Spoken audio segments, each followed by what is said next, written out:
Hello everyone, welcome back to my cooking vlog. ಇವತ್ತಿನ ವಿಡಿಯೋದಲ್ಲಿ ತುಂಬಾ ಸುಲಭವಾಗಿ ಫಸ್ಟ್ ಟೈಮ್ ಅಡುಗೆ ಮಾಡೋರು ಸಹ ಪರ್ಫೆಕ್ಟಾಗಿ ಗರಿಯಾಗಿ ಮಾಡುವಂಥ ಚಕ್ಲಿ ರೆಸಿಪಿಯನ್ನು ಹೇಳ್ಕೊಡ್ತಾ ಇದ್ದೀನಿ. ಈ ಚಕ್ಲಿ ಮಾಡೋದಕ್ಕೆ ಮೊದಲಿಗೆ ಒಂದು ಪ್ಯಾನ್ಗೆ ನಾನು 2 ಲೋಟ ಆಗೋಷ್ಟು ನೀರನ್ನು ಹಾಕೋತಾ ಇದ್ದೀನಿ. ಇದಕ್ಕೆ 2 ಟೇಬಲ್ ಸ್ಪೂನ್ ತುಪ್ಪ ಅಥವಾ ಎಣ್ಣೆ ಏನನ್ನಾದರೂ ಹಾಕೋಬೋದು. ನಾನಿಲ್ಲಿ ತುಪ್ಪ ಹಾಕ್ತಾ ಇದ್ದೀನಿ. 2 ಸ್ಪೂನ್ ಆಗೋಷ್ಟು ಸ್ವಲ್ಪ ಗರಿಯಾಗಿ ಬರುತ್ತೆ ಆ್ಯಂಡ್ ಟೇಸ್ಟೂ ಸಹ ಚೆನ್ನಾಗಿರುತ್ತೆ ಅಂತ. ಹಾಗೆಯೇ ಯಾವ ಲೋಟದಲ್ಲಿ ನೀರು ಅಳತೆ ತೊಗೊಂಡಿದ್ವೋ ಅದೇ ಲೋಟದಲ್ಲಿ 1 ಲೋಟ ಆಗೋಷ್ಟು ಚಿರೋಟಿ ರವೆ ತೊಗೋಬೇಕು. ನಾನಿವತ್ತು ಹೇಳ್ಕೊಡ್ತಾ ಇರೋದು ರವೆ ಚಕ್ಲಿ. ತುಂಬಾ ಸುಲಭ ಇದೆ. ಯಾವುದೇ ಉದ್ದಿನಬೇಳೆ ಹುರಿದು ಪೌಡರ್ ಮಾಡ್ಕೊಳ್ಳೋ ಹಾಗಿಲ್ಲ, ಹಾಗೆಯೇ ಹುರ್ಗಡ್ಲೆನ ಪೌಡರ್ ಮಾಡಿ ಹಾಕೋಬೇಕಾಗಿಲ್ಲ. ತುಂಬಾ ಸುಲಭ ಇದೆ ರೆಸಿಪಿ ಮಾತ್ರ. ಚಿರೋಟಿ ರವೆ ಏನು ಹುರಿಯೋ ಅವಶ್ಯಕತೆ ಇಲ್ಲ. ಹಾಗೆಯೇ ಹಾಕಿ ನೀರು ಕುದಿ ಬರ್ತಾ ಇದ್ದ ಹಾಗೆಯೇ 2 ಲೋಟ ನೀರಿಗೆ 1 ಲೋಟ ಅಳತೆ ಆಗೋಷ್ಟು ಚಿರೋಟಿ ರವೆನ ತೊಗೊಂಡು ಈ ರೀತಿ ಮಿಕ್ಸ್ ಮಾಡಿಕೊಂಡು ರವೆ ಒಂದುಗೂಡೋವರೆಗೆ ನಾವು ಚೆನ್ನಾಗಿ ಮಿಕ್ಸ್ ಮಾಡ್ತಾ ಬರಬೇಕು ಲೋ ಫ್ಲೇಮ್ನಲ್ಲಿ. ಬೇಗನೆ ಗಟ್ಟಿನೂ ಸಹ ಆಗುತ್ತೆ, ಹಾಗೆಯೇ ಅದು ಬೆಂದೋಗುತ್ತೆ. ರವೆ ಅಂದರೆ ಸಣ್ಣ ರವೆ ತೊಗೊಂಡಿರ್ತೀವಲ್ವ, ತುಂಬ ಏನು ಜಾಸ್ತಿ ಹೊತ್ತು ಮುಚ್ಚಿ ಮತ್ತೆ ಒಂದು 2-3 ನಿಮಿಷ 4 ನಿಮಿಷ ಬೇಯಿಸಬೇಕು ಅಷ್ಟೇನು ಅಗತ್ಯ ಇಲ್ಲ. ಅದು ಹೊಂದ್ಕೊಂಡು ಸ್ವಲ್ಪ ಗಟ್ಟಿ ಆಗ್ತಾ ಬರ್ತಿದ್ದ ಹಾಗೆಯೇ ಸ್ಟವ್ನ ಆಫ್ ಮಾಡಿಬಿಡ್ಬೇಕು. ನೋಡಿ, ಒಂದು 10-15 ಸೆಕೆಂಡ್ಗೆಲ್ಲ ಚೆನ್ನಾಗಿ ಹೊಂದ್ಕೊಂಡಿದೆ. ಸ್ವಲ್ಪ ಗಂಟಾದರೂ ಪರವಾಗಿಲ್ಲ. ಆಮೇಲೆ ನಾವು ಇದಕ್ಕೆ ಅಕ್ಕಿ ಹಿಟ್ಟನ್ನ ಎಲ್ಲ ಹಾಕಿ ಚೆನ್ನಾಗಿ ನಾದಿ ಮಿಕ್ಸ್ ಮಾಡಬೇಕಾದ್ರೆ ಗಂಟು ಹೋಗುತ್ತೆ. ಇವಾಗ ನನಗಿಲ್ಲಿ ಏನು ಗಂಟಾಗಿಲ್ಲ, ನೀಟಾಗಿ ನಾನು ಮಿಕ್ಸ್ ಮಾಡ್ಕೊಂಡಿದ್ದೀನಿ. ನೋಡಿ, ರವೆ ಚೆನ್ನಾಗಿ ಬೆಂದಿದೆ ಆ್ಯಂಡ್ ಗಟ್ಟಿನೂ ಸಹ ಆಗಿದೆ. ಇವಾಗ ಚಕ್ಲಿ ಮಾಡೋದಕ್ಕೆ ಮತ್ತೆ ಏನೇನು ಮಿಕ್ಸ್ ಮಾಡಬೇಕು ಇದಕ್ಕೆ ಅಂತ ನೋಡ್ಕೊಳ್ತಾ ಹೋಗೋಣ. ನಾನಿಲ್ಲಿ ಒಂದು ಸ್ವಲ್ಪ ಜೀರಿಗೆ ಸೇರಿಸಿದ್ದೀನಿ, 1 ಸ್ಪೂನ್ ಆಗೋಷ್ಟು.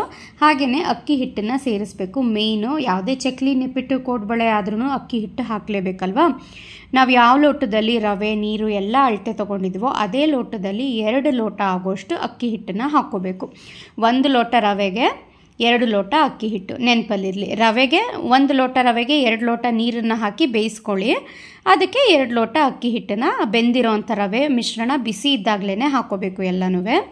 ಇಂಗು ಹಾಕಿದ್ದೀನಿ, ಇಂಗಿನ ಪೌಡರು 1 ಸ್ಪೂನ್ ಆಗೋಷ್ಟು. ಇವಾಗ ರುಚಿಗೆ ಉಪ್ಪು, ಖಾರಕ್ಕೆ 1 ಟೇಬಲ್ ಸ್ಪೂನ್ ಆಗೋಷ್ಟು ರೆಡ್ ಚಿಲ್ಲಿ ಪೌಡರ್ನ ಸೇರಿಸಿದ್ದೀನಿ. ನಿಮಗೆ ವೈಟಾಗಿ ಬೇಕು ಚಕ್ಲಿ ಅನ್ನೋದಾದರೆ ಕಾಳು ಮೆಣಸನ್ನು ಕುಟ್ಟಿ ಪುಡಿ ಮಾಡಿ 1 ಚಮಚ ಆಗೋಷ್ಟು ಹಾಕ್ಕೋಬೋದು.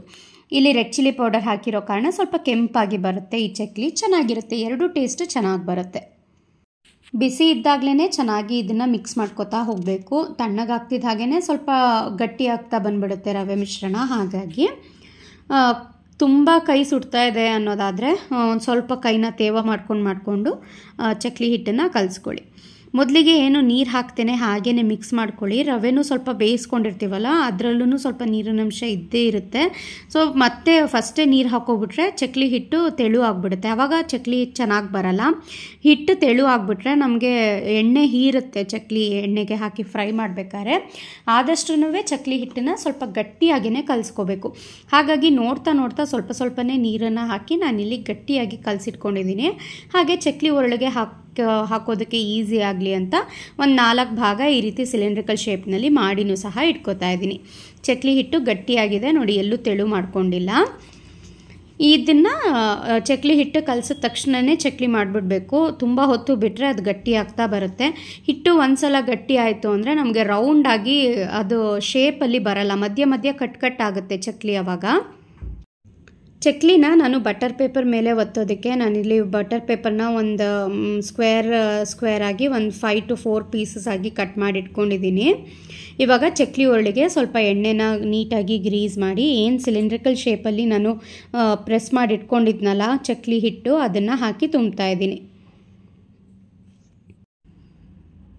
ಈ ರೀತಿ ಚಕ್ಲಿ ಹಿಟ್ಟಿಗೆ ಹಾಕಿದ ನಂತರ ಕೆಲವೊಬ್ಬರಿಗೆ ಶೇಪ್ ಮಾಡೋದಕ್ಕೆ ಬರಲ್ಲ, ಅಂದರೆ ರೌಂಡಾಗಿ ಈ ರೀತಿ ನೀಟಾಗಿ ಮಾಡೋದಕ್ಕೆ ಬರಲ್ಲ. ಅಂಥವ್ರು ಏನೂ ಟೆನ್ಷನ್ ತೊಗೊಳ್ಳೋದೇನು ಬೇಕಾಗಿಲ್ಲ. ಡೈರೆಕ್ಟಾಗಿ ಎಣ್ಣೆ ಒಳಗೇ ನಿಮ್ಗೆ ಯಾವ ಶೇಪಿಗೆ ಬೇಕೋ ಬಾಣಲಿಗೆ ಎಷ್ಟು ಹಿಡಿಸುತ್ತೆ ಅಷ್ಟು ಮಾಡ್ತಾ ಚಕ್ಲಿನ ಒತ್ತುತ್ತಾ ಹೋದರೆ ಅದು ಬೆಣ್ಣೆ ಮುರುಗ್ ಥರ ನಿಮಗೆ ಶೇಪ್ಲೆಸ್ ಆಗಿ ಕಟ್ಟಾಗಿ ಬರುತ್ತೆ ಅಷ್ಟೇ. ಚಕ್ಲಿ ಎಲ್ಲ ಒಂದೇ ಸೈಜ್ನಲ್ಲಿ ಇರಲಿ, ಆವಾಗ ಒಂದೇ ಇದರಲ್ಲಿ ಬೇಯುತ್ತೆ ಎಣ್ಣೆಯಲ್ಲಿ. ನೋಡಿ, ಮಧ್ಯ ಎಲ್ಲೂ ಕಟ್ಟಾಗ್ತಾ ಇಲ್ಲ, ನೀಟಾಗಿ ಕಲಸಿದ್ದೀನಿ ಹಿಟ್ಟು. ಎಲ್ಲೂ ಸಹ ಗಂಟು ಸಹ ಇಲ್ಲ. ಗಂಟು ಏನಾದರೂ ಇತ್ತು ಅಂದರೆ ಮಧ್ಯ ಅದು ಸಿಕ್ಕಾಕೊಂಡಂಗಾಗಿ ಕಟ್ಟಾಗ್ಬಿಡುತ್ತೆ. ರವೆ ಚಕ್ಲಿ ಆಗಿರೋದ್ರಿಂದ ಸ್ವಲ್ಪ ಗಟ್ಟಿಯಾಗಿಯೇ ಕಲಿಸ್ಕೋಬೇಕು. ಆ್ಯಂಡ್ ರವೆ ಎಣ್ಣೆಗೆ ಹಾಕಿದಾಗ ಸ್ವಲ್ಪ ಎಣ್ಣೆ ಹೀರುತ್ತೆ ಅಂತ ಹೇಳ್ತಾರೆ, ಹಾಗಾಗಿ ತೆಳು ಮಾಡ್ಕೊಬಿಟ್ರೆ ಅದು ಇನ್ನೂ ಜಾಸ್ತಿ ಎಣ್ಣೆ ಹೀರುತ್ತೆ. ಇವಾಗ ಮಾಡ್ಕೊಂಡಿರೋವಂಥ ಚಕ್ಲಿನ ಮೀಡಿಯಮ್ ಆಗಿ ಕಾದಿರೋವಂಥ ಎಣ್ಣೆಗೆ ಹಾಕಿ ಮೀಡಿಯಮ್ ಫ್ಲೇಮ್ನಲ್ಲೇ ಅದು ಸ್ವಲ್ಪ ಗಟ್ಟಿ ಆಗೋವರೆಗೆ ಚೆನ್ನಾಗಿ ಬೇಯಿಸಿ, ಸ್ವಲ್ಪ ಗಟ್ಟಿ ಆಗ್ತಾ ಇದ್ದ ಹಾಗೆಯೇ ಈ ರೀತಿ ಒಂದು ಸ್ಪೂನ್ ಸಹಾಯದಿಂದನೋ ಅಥವಾ ಚಕ್ಲಿ ವಡೆ ಎಲ್ಲ ಮಾಡ್ತೀವಲ್ವ ಕಡ್ಡಿ, ಅದ್ರ ಸಹಾಯದಿಂದನೋ ಸ್ವಲ್ಪ ಫ್ಲಿಪ್ ಮಾಡ್ತಾ ಮಾಡ್ತಾ ನೀಟಾಗಿ ಬ್ರೌನ್ ಕಲರ್ ಬರೋವರೆಗೆ ಅಥವಾ ಎಣ್ಣೆಯಲ್ಲಿ ಪೂರ್ತಿ ಗುಳ್ಳೆ ಗುಳ್ಳೆ ಎಲ್ಲ ಸ್ಟಾಪ್ ಆಗುತ್ತೆ ಬರೋದು, ಅಲ್ಲಿವರೆಗೆ ನಾವು ಚೆನ್ನಾಗಿ ಫ್ರೈ ಮಾಡ್ಕೋಬೇಕು. ಅದು ಒಂದು ಬ್ಯಾಚ್ ಫ್ರೈ ಮಾಡೋ ಅಷ್ಟರಲ್ಲಿ ಈ ಕಡೆ ಇನ್ನೊಂದು ಬ್ಯಾಚ್ಗೆ ನಾವು ಚಕ್ಲಿನ ಒತ್ತಿ ರೆಡಿ ಮಾಡ್ಕೋಬಹುದು.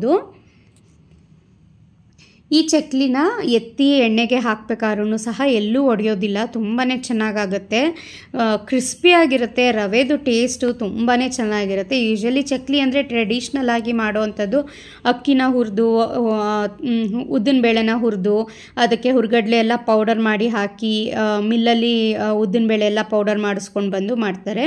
ಅದನ್ನು ಸಹ ತುಂಬಾ ಚೆನ್ನಾಗಿರುತ್ತೆ.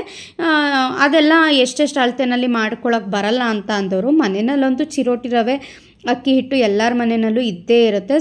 ತುಂಬಾ ಸುಲಭವಾಗಿ ರವೆ ಚಕ್ಲಿನೂ ಸಹ ಮಾಡ್ಕೋಬೋದು. ಒಂದು ಸಲ ಇದನ್ನು ಮೀಡಿಯಮ್ ಫ್ಲೇಮ್ನಲ್ಲಿ ನೀವು ಫ್ರೈ ಮಾಡಿ ಇಟ್ಕೊಂಡ್ರೆ ತಣ್ಣಗಾದ ನಂತರ ಏರ್ ಟೈಟ್ ಬಾಕ್ಸಿಗೆ ಹಾಕಿಟ್ರೆ ಒಂದು 15-20 ದಿನದ ತನಕನೂ ತುಂಬಾ ಚೆನ್ನಾಗಿ ಕ್ರಿಸ್ಪಿಯಾಗಿರುತ್ತೆ.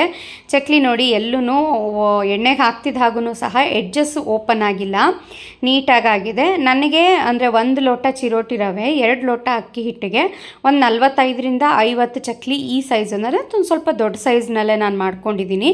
ಇನ್ನೂ ಚಿಕ್ಕ ಸೈಜ್ ಬೇಕು ಅನ್ನೋದಾದರೆ ಇನ್ನೂ ಚಿಕ್ಕದಾಗೂ ಸಹ ನೀವು ಚಕ್ಲಿಗಳನ್ನ ಮಾಡ್ಕೋಬೋದು. ತಣ್ಣಗಾದ ನಂತರ ಇಲ್ಲಿ ನಾನು ಓಪನ್ ಮಾಡಿ ಟೇಸ್ಟ್ ನೋಡ್ತಾ ಇದ್ದೀನಿ. ತುಂಬಾ ಕ್ರಿಸ್ಪಿಯಾಗಿತ್ತು.